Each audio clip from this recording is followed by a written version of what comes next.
Olá, o Estação Cultura está no ar e no programa de hoje vamos falar de música, teatro e artes visuais. Aqui no estúdio nós conversamos com Márcio Tavares, curador assistente da 10ª Bienal do Mercosul. Tem ainda uma reportagem sobre o site de crítica teatral Agora. Tem também um bate-papo com o músico uruguaio Daniel Drexler, que faz show nesta quinta-feira aqui em Porto Alegre. E começamos falando sobre o processo de implantação da Porto Alegre Film Commission, um projeto que tem como objetivo facilitar a articulação entre agentes públicos e privados do setor audiovisual. Nós conversamos agora com o secretário municipal de turismo, Luiz Fernando Moraes. Tudo bem? Tudo bem, prazer estar com vocês aqui. Bom, como funciona uma Film Commission? Começando por aí. Na verdade, Film Commission é uma ferramenta que existe internacionalmente, né? Existem cerca de mais de 300 Films Commission pelo mundo, em 41 países diferentes, e elas funcionam no mesmo padrão, assim, né? Com algumas características locais, evidentemente, mas cujo objetivo é, primeiro, captar produções cinematográficas ou audiovisuais para uma cidade, né? Com alguns objetivos. O primeiro deles é, na verdade, levar a marca da cidade e a imagem da cidade como um destino turístico ou de visitação, né? É o que a gente enxerga aí em Nova York, né? Que todo mundo vai para Nova York de tanto ver filme, assim como no Brasil todo mundo vai para o Rio de Janeiro, porque a Globo expõe todos os dias o Rio de Janeiro.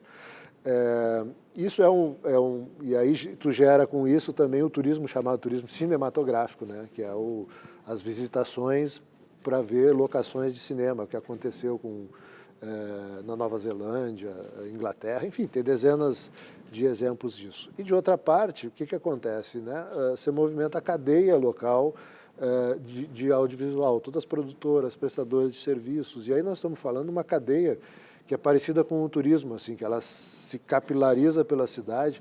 Você precisa, desde as coisas mais óbvias, como produtores, diretores, figurinistas e etc., mas tem lá marceneiro, né, porque acabam sendo muito requisitados, eletricistas, costureiras, enfim. E aí tem motorista, cozinheiro exatamente. E né, durante o período de filmagem também movimenta hotéis, restaurantes, né? Exatamente. E tem tudo isso. E em alguns lugares, assim, tu acaba gerando, por exemplo, a Casa das Sete Mulheres, que deixou em Bagé a locação construída para filmar a Casa das Sete Mulheres, foi doada para Bagé. Então, hoje, é um lugar de visitação na cidade.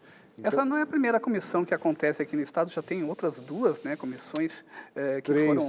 Três, na verdade. A gente tem a primeira que foi em Bento Gonçalves, a segunda em Garibaldi, agora tem uma em Caxias também, Porto Alegre, que está se formando a quarta, e tem aí em estudos em desenvolvimento em Santa Maria e Pelotas, né? Além de uma comissão estadual, que também tem um embrião que está sendo gestado. Portanto, isso é bacana para todo mundo, porque, na verdade, as produções, em geral, especialmente cinema, não são gravadas, filmadas num local só, né? Elas têm essa coisa de circular entre várias locações de várias cidades. Então, a gente tendo essas Film Commissions, tendo o apoio do Estado, a gente com certeza vai potencializar esse apoio, que é outra função das Film Commission, é dar apoio, ser facilitador das produções, na medida em que eles precisam permanentemente a licença da prefeitura para fechar rua, para fechar um parque para gravar e etc. E assim vai indo, né? Pois é, nesse sentido que às vezes a gente pensa que a produção cinematográfica é algo que pode ser pensado como algo particular, alguma coisa privada, mas esse entrelaço com o Estado é necessário principalmente nesse sentido, né? Porque principalmente essas produções precisam geralmente fechar a rua, alguns espaços maiores e diferenciados, né? E isso, assim, a gente tem que lembrar que tem um motivo, né? Por que a gente faz isso? Na verdade, porque isso gera negócio, né? Ele gera negócio, de um lado, no estímulo ao turismo cinematográfico, né? As pessoas reconhecerem na cidade e virem para a cidade para conhecer espaços de locações, ou porque conheceram a cidade por meio, e às vezes é comercial, documentário, programa de TV, novela, né? Todas essas características entram, né? E de outra parte, porque essas produções acabam fomentando essa indústria local. Então, fomenta as produtoras, a especialização e a manutenção dos profissionais, né? Então, hoje a gente tem já uma qualificação de empresas e de profissionais em Porto Alegre muito significativa, também por conta das produções, por exemplo, de comerciais, que gravam muito. É só a gente observar um pouco, ver vários comerciais de carros que foram gravados aqui em Porto Alegre. Secretário, muito obrigado pela sua participação aqui no Estação Cultura. Lembrando, então, que quem quiser outras informações sobre a Film Commission de Porto Alegre pode encontrar no site da Secretaria de Turismo da Prefeitura Municipal de Porto Alegre. E falando em site, um site dedicado à crítica teatral reúne textos de 7 críticos brasileiros, 2 gaúchos. O site agora foi lançado recentemente aqui em Porto Alegre com o apoio do Instituto Goethe. A plataforma foi organizada depois de uma oficina de imersão de 7 críticos do país especializados nas artes cênicas por 5 dias com o crítico alemão Jürgen Berger. Eles assistiram a 4 montagens em Porto Alegre e seus textos já estão no ar. A ideia é que o site tenha conteúdo de espetáculos de todo o país. Fomentar o espaço da crítica foi demanda de jovens diretores de teatro da cidade. Para o crítico alemão, tanto a crítica teatral quanto o próprio teatro devem avançar através de uma avaliação mútua de conteúdo. Alguns dizem que o papel da crítica é simplesmente mostrar ao artista o que deu errado ou o que deu certo. Outras dizem que o papel da crítica é apresentar para o público leigo os princípios principais do teatro. O que a gente tem tentado desenvolver aqui nesse workshop, principalmente, é chegar a um meio termo. É ter um posicionamento muito crítico em relação aos trabalhos e, ao mesmo tempo, apresentar tanto para os artistas, tanto para o público leigo, com um olhar um pouco mais preciso, o que é interessante de fato investigar naquele trabalho, não resolver o trabalho para o público. Isso exige toda uma outra técnica de escrita, um outro posicionamento em relação a como assistir o trabalho, porque não é simplesmente julgando, mas é dialogando com esse artista. E nesse aspecto eu acho que a gente precisa dar um tempo para ver como ainda vai ser absorvido dos dois lados, né, nas duas pontas, para entender como a gente pode cada vez mais mergulhar dentro dessa metodologia. A gente tem aqui em Porto Alegre uma lacuna, né, em relação à crítica teatral. Não há uma renovação da crítica, então acho que isso vem ao encontro disso, né? Então, acho muito importante, porque aqui os críticos, como é que eles se formam? Eles precisam ser autodidata, porque não são poucos os cursos, eu não me recordo de nenhum nos últimos anos. Na própria universidade também não há, né, nenhuma cadeira de crítica teatral. Então, a gente sente muita ausência disso, e então é muito importante quando vem essa qualificação.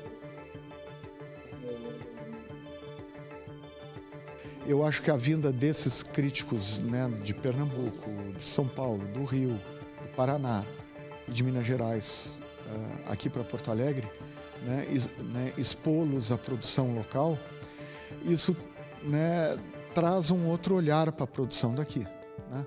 Normalmente, por conhecer os meios de produção, as dificuldades de espaço, todos esses empecilhos que a gente, né, conhece, a gente acaba ficando um pouco dentro do problema e nos impede de talvez dar uma visão um pouco mais lúcida, às vezes mais dura.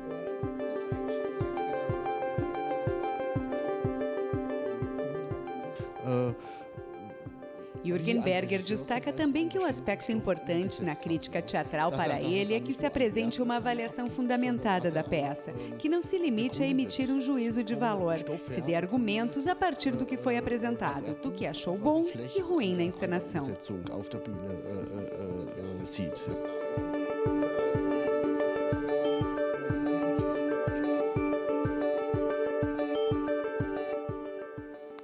Começa em 8 de outubro a 10ª edição da Bienal do Mercosul. A Bienal vai exibir a produção artística de países latino-americanos através de 8 grandes mostras que poderão ser vistas aqui em Porto Alegre até o dia 22 de novembro. E para falar do evento, nós recebemos aqui no estúdio o curador assistente da Bienal, Márcio Tavares. Tudo bem, Márcio? Tudo bem, Newton. Tudo bem, Domício? Márcio, agora semana que vem já começa a montagem da Bienal, né? Agora a gente começa a esquentar os motores. A partir da próxima semana, os espaços que vão sediar a Bienal, Usina do Gasômetro, o Margs, o Memorial do Rio Grande do Sul, Santander Cultural, que são os nossos grandes espaços, mais o Instituto Ling, liberam as suas programações para nos receber. Então, nós começamos a trabalhar na preparação museográfica dos espaços, nas adaptações, para as obras que logo em seguida começam a chegar em Porto Alegre. Então, um período de ansiedade, expectativa para a materialização desse projeto, assim, desse trabalho de um ano de prospecção e pesquisa que nós levamos para trazer essas obras para Porto Alegre agora. Bom, além de todas as questões peculiares a essa edição, tem a questão de ser a 10ª edição, né? Que é muito forte também isso, né?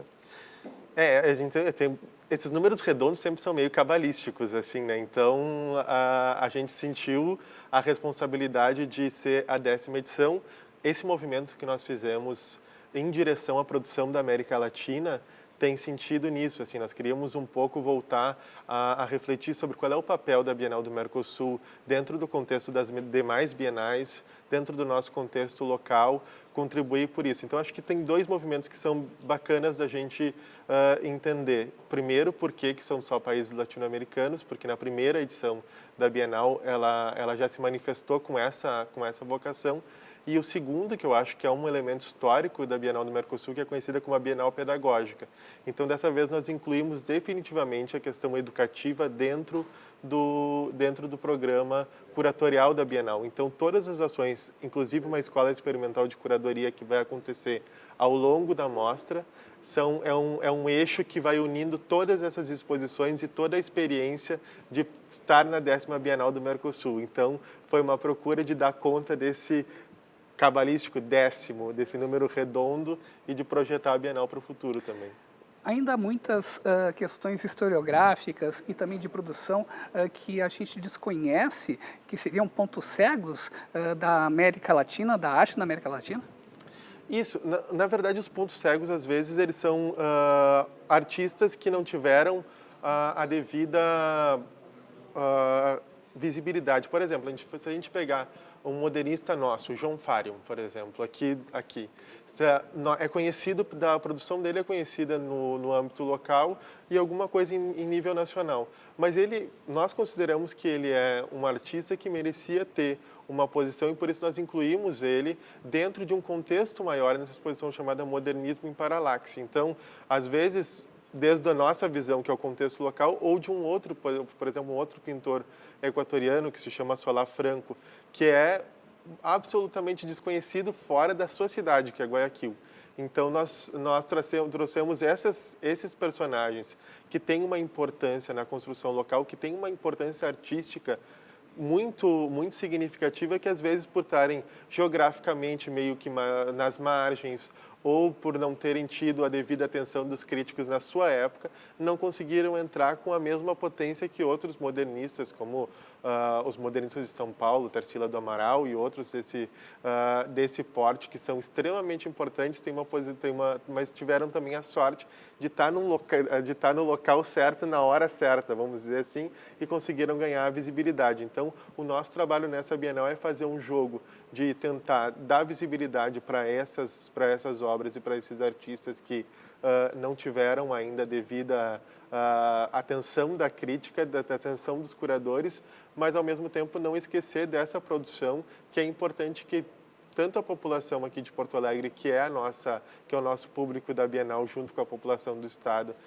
vai ter a oportunidade de conhecer outras obras que já são mais consagradas do público, junto dessas que nós achamos que estão no mesmo patamar delas para fazer um diálogo interessante sobre essa produção. Então, são questões historiográficas que eu acho que vão pontuar a 10ª Bienal e que vão valer a pena, eu acho, para a gente fazer uma visão crítica sobre a história da arte da América Latina e também sobre qual é a importância das bienais nessa tarefa de construir plataformas de análise e de reflexão sobre a produção artística. Bom, então é um difícil trabalho curatorial também, de buscar justamente esses artistas que estão muito locais, assim, muito localizados, que não cruzam a América Latina com suas obras, né? Ela é uma Bienal investigativa, assim, não é uma Bienal. Em geral, as bienais são feitas da seguinte maneira, grosso modo, né? Uma simplificação aqui para a nossa conversa. Tu vai no ateliê do artista e a última obra tu conversa e traz para a Bienal. Tem isso também, nós trouxemos vários artistas que têm produção, que estão fazendo obra para a décima Bienal do Mercosul, porque faz sentido. Mas para esse projeto historiográfico, a gente precisava de um tempo de pesquisa e nós tivemos que percorrer toda a América Latina e ir em busca dos lugares, em busca dessas histórias, para juntar essas narrativas e contar a história da América Latina a partir da nossa perspectiva. Márcio Tavares, muito obrigado pela tua participação aqui no Estação Cultura. A gente ainda tem um monte de tempo, né, e muitas histórias para contar da Bienal. A 10ª Bienal vai acontecer de 8 de outubro a 22 de novembro. E você tem aí no site a fundaçãobienal.arte.br. Domício, claro. Posso fazer um servicinho? Só a partir da semana que vem, nesse eixo das produções pedagógicas, a espanhola Glória Jové vai estar fazendo palestra nos dias 9, 10 e 11 para os professores. Então, é uma nova maneira também de enxergar o currículo, inclusive trabalhar física, matemática, etc., a partir do horizonte da arte. Então, acho que vale a pena ficar ligado e não perder essas atividades, porque nesse meio período, a Bienal também já começou. Excelente, Márcio. Bom, o Estação Cultura vai para um rápido intervalo e voltamos em seguida com a música ao vivo de Daniel Drexler.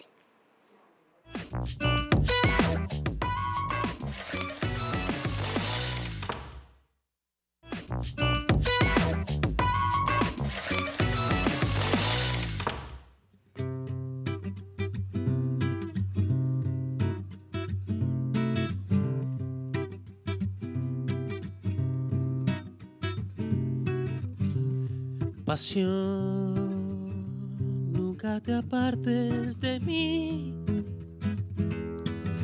Las alas de un colibrí, batiendo el aire a tantos ciclos por segundo. Soltar las riendas al frenesí, el subyugante elixir, un geyser estallando atávico y fecundo.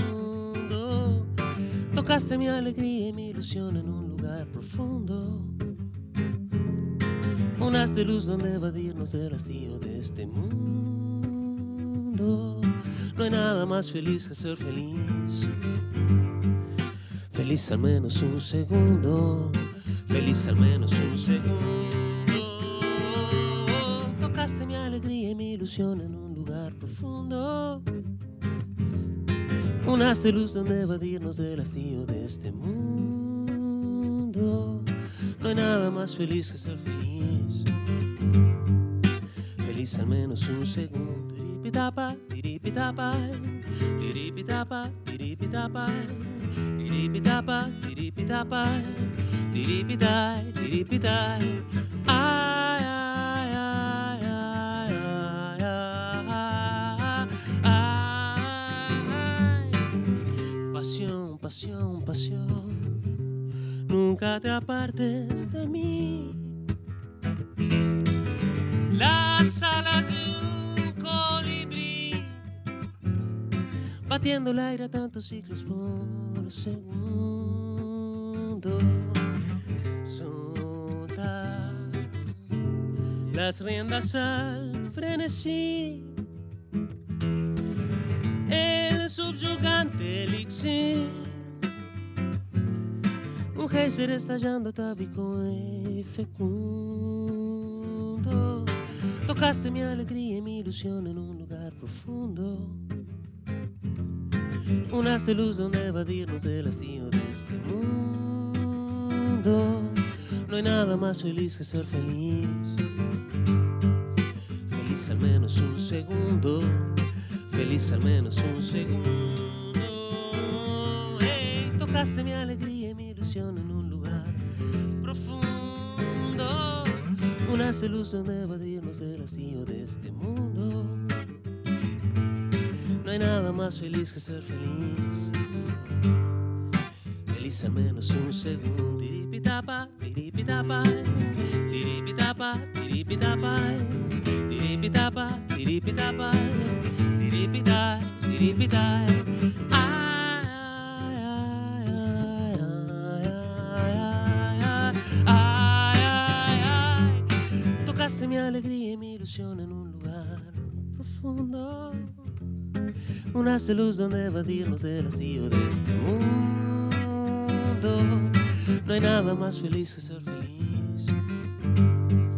Feliz al menos un segundo. Feliz al menos un segundo. Ay, ay. Feliz al menos un segundo. Pois então, recebendo hoje aqui no Estação Cultura o cantor e compositor uruguaio Daniel Drexler, ele que faz show nessa quinta-feira no Teatro do Bourbon Country, para apresentar o seu DVD livro Tres Tempos, mas já mostrou uma música nova já também, de um material que vem adiante isso, Daniel. É uma música bem nova e eu ainda não toquei essa música no palco e estou com muita vontade de estrear ela no Bourbon Country na quinta-feira. Vai ser a primeira vez que a gente vai estrear aqui em Porto Alegre. Ótimo. Bom, e um show em cima desse disco, desse livro, como é que é essa questão? Esse livro DVD? Como é que é? Na verdade, a gente tinha a vontade de filmar um DVD com músicas dos últimos 3 discos. E aí aconteceu que surgiu a ideia de escrever um livro em torno dessas músicas. E quando eu comecei a escrever, aí fiquei tão à vontade com o fato de escrever, com aquela sensação de estar em silêncio, em frente do computador, escrevendo, que terminou virando um livro acompanhado de um DVD, não? E não um DVD acompanhado de um livro. E, na verdade, todo o livro está em torno daquela ideia de que quando você enxerga um artista, o que você está olhando é o 10% que está fora do água, o 10% do iceberg que está fora da água, né? Tem um 90% que está submerso.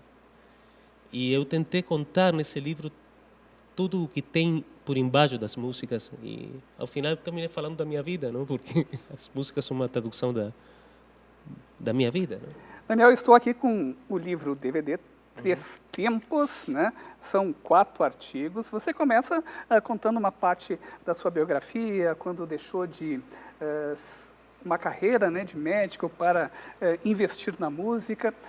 Mas, ao mesmo tempo, você começa a cruzar elementos, né, da sua história, das suas influências.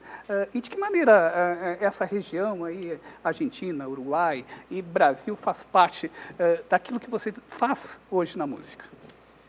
Na verdade, vai além disso, não? Faz parte da minha vida. Não? Eu me sinto muito cômodo morando na Bacia do Prata. Na Bacia do Prata tem um fenômeno muito interessante que não acontece em todas as partes do mundo, que é que, apesar de a gente ter 3 fronteiras políticas e uma fronteira linguística entre o espanhol e o português, desde o ponto de vista cultural e desde o ponto de vista da identidade, tem uma comunhão muito forte.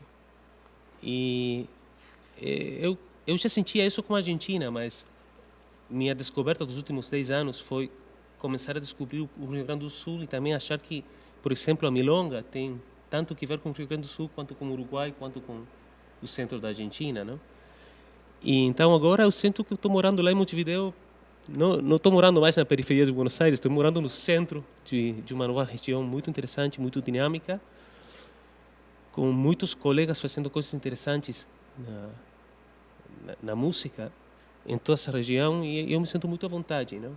Então foi a partir disso que começou a surgir toda aquela história do templadismo, temperadismo também.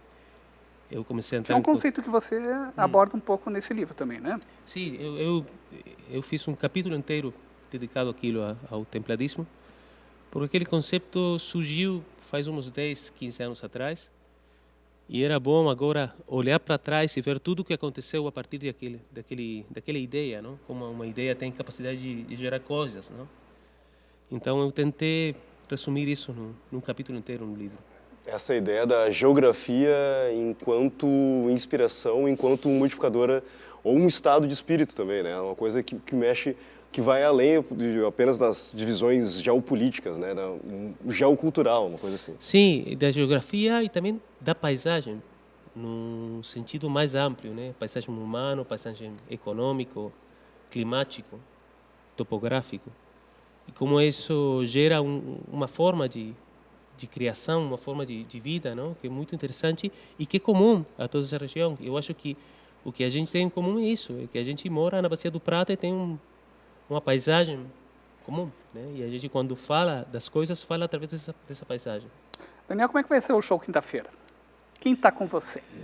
Vai ser um show assim, eu estou trazendo uma banda nova, eu estou muito nervoso também, assim, muito contente por o que vai acontecer, porque eu troquei baterista e troquei também baixista. Estou vindo com um baterista, Matteo Tonello, que ele tem 19 anos, e um baixista que tem 20 anos, o Rolo Fernandes. Lá em Montevideo tem assim como uma canteira de gente jovem saindo nova, não? E eu estava assistindo os shows dele lá nos botecos em Montevideo e comecei a olhar para aquele bateria, para aquele baixista e disse, cara, eu quero esses caras tocando comigo.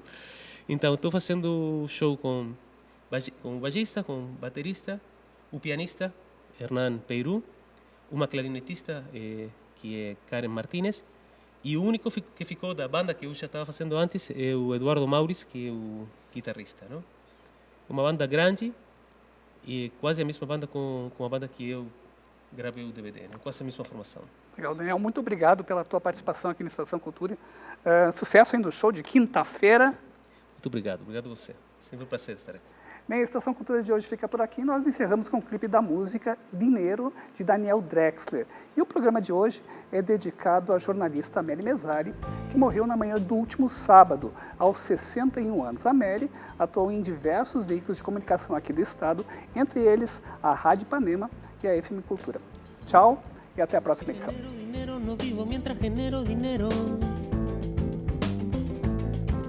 Cuando empiezo a sentir que estoy vivo, se empieza a acabar el dinero. Si genero dinero, no vivo mientras genero dinero. Cuando empiezo a sentir que estoy vivo, se empieza a acabar el dinero. No hay nada peor que sentir el tiempo como agua entre las manos. No hay nada mejor que sentirnos humanos. No temo el dolor, ya aprendí a no intentar anestesiarlo.